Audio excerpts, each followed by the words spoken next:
Mr. Chair. Thank you, Senator Kane. Senator Ernst, please.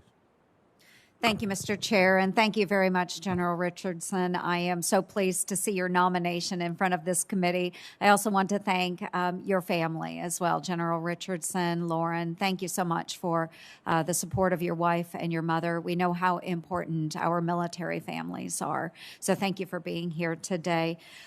General Richardson, again, congratulations, and we know that we do have a lot going on in this hemisphere, and focusing on Southcom is extremely important. As Admiral Fowler has told us over and over again, we have many malign actors that are engaging in our own neighborhood, and we certainly need to make sure that our interests and our country are protected. So we do see those new threats coming from Chinese and Russian influence in particular. We have many of these transnational criminal organizations that are engaging.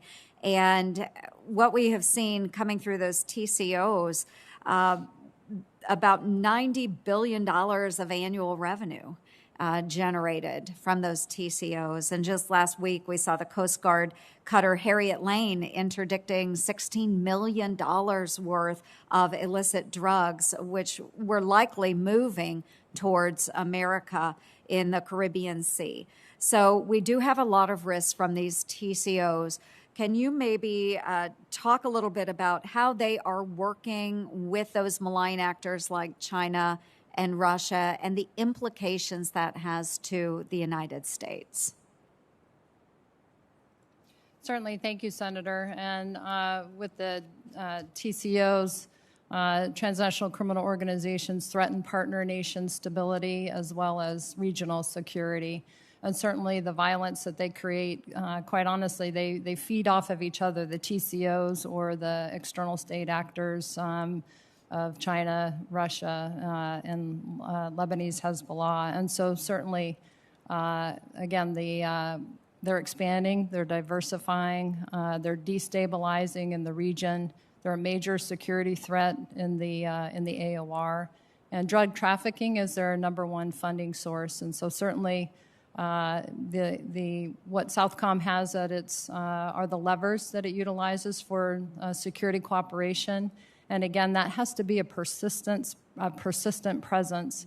And certainly, we would like our more allies and partners to join us in the region too. So it's not just the United States.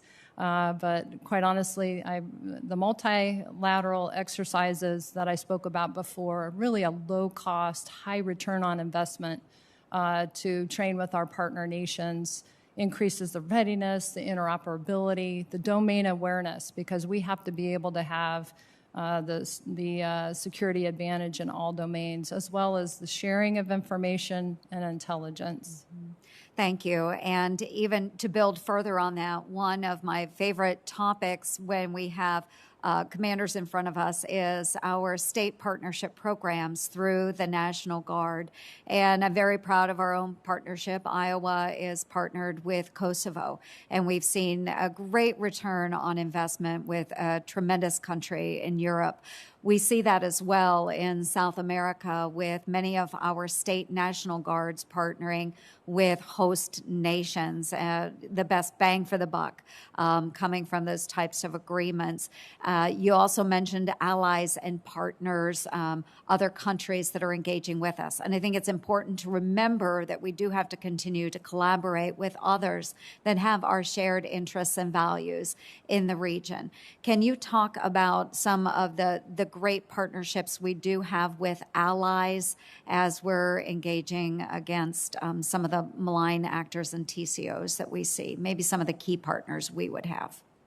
So certainly in the current position that I'm in Army North and under U.S. Northcom, and we have the theater security relationship with our ally Canada and our partner in Mexico, but specifically being able to work with them, have them train at our training centers, for example, our Joint Readiness Training Center at Fort Polk, which the Canadians routinely train there, battalion level.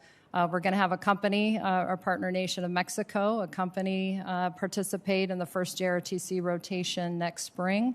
And then by 24, we hope to have a battalion level participation. So It's just, I think it just helps us. I look at it as an integrated deterrence when we work with our allies and partners together, because we're much stronger and more powerful together to counter the external influence.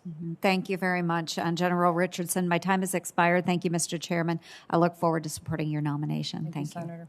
Thank you, Senator Ernst. Now let me recognize via WebEx